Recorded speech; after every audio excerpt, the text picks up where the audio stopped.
Geração rebelde.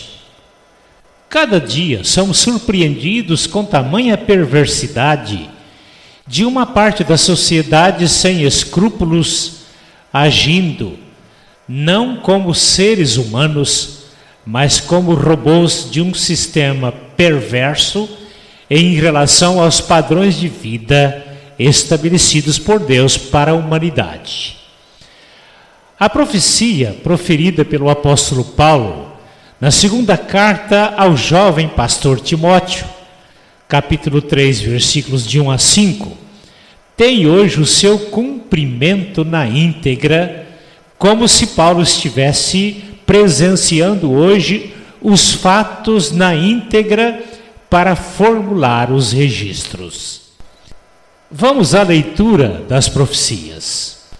Sabe, porém, isto, que nos últimos dias sobrevirão tempos trabalhosos, porque haverá homens amantes de si mesmo, arrogantes, avarentos, soberbos, desobedientes aos pais, ingratos, profanos, sem afeto natural, irreconciliáveis, caluniadores, desenfreados, cruéis, sem amor para com os bons, traidores, inflexíveis, orgulhosos, mais amigos dos deleites do que amigos de Deus, tendo aparência de piedade, mas negando a eficácia dela. 2 Timóteo capítulo 3, versículos de 1 a 5. Este texto foi escrito pelo apóstolo Paulo por volta dos anos 67 e 68 do primeiro século do cristianismo.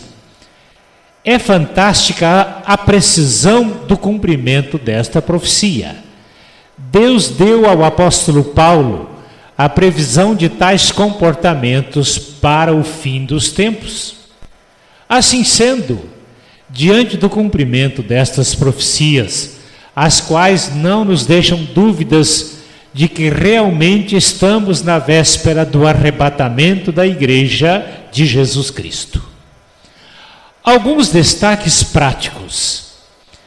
No governo militar, no qual eu vivi grande parte da minha juventude, e por isso posso afirmar que nunca foi uma ditadura, foi sim um dos melhores tempos do Brasil.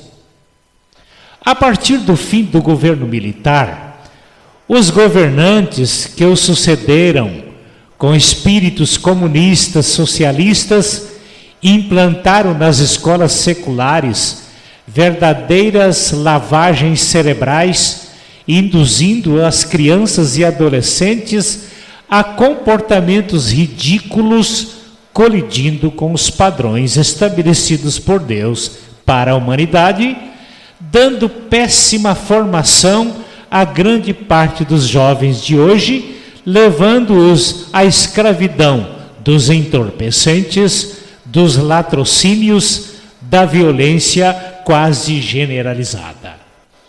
Quanto à avareza, essa doentia obsessão ao dinheiro, originária dos sistemas comunistas e socialistas, tem sido o grande destaque no sistema político e órgãos relacionados. As razões das inversões de valores moral, ético e espiritual. Comportamentos ridículos. Na segunda carta a Timóteo, capítulo 3, versículo 3, lemos: sem afeto natural, irreconciliáveis, caluniadores, desenfreados, cruéis e sem amor para com os bons. Fiquei estarrecido ao ver um grupo de adolescentes nas redes sociais reunido e comemorando com toda ênfase a contaminação do atual presidente da República pelo coronavírus, certos de que ele morreria por causa da sua idade de risco. Mas, para a surpresa deles, o presidente foi curado. Outro fato ridículo relacionado ao cumprimento das profecias de 2 Timóteo capítulo 3 foi o comportamento de um jornalista da Folha de São Paulo, revelando seu estado de demência ou possessão maligna, fazendo apologia à morte do atual presidente da República Federativa do Brasil. Esses e outros fatos comportamentais ridículos são os resultados das lavagens cerebrais dos governos pós-governo militar, chamando isso de educação. É lamentável, porém, tudo isso e muito mais está acontecendo para mostrar que a Bíblia é a palavra de Deus infalível nas previsões e cumprimentos. A ordem de Deus em 2 Timóteo 3,5 para os seus fiéis seguidores é: afastam-te deles. Nessa recomendação da palavra de Deus, também está incluindo o seu voto nas próximas eleições.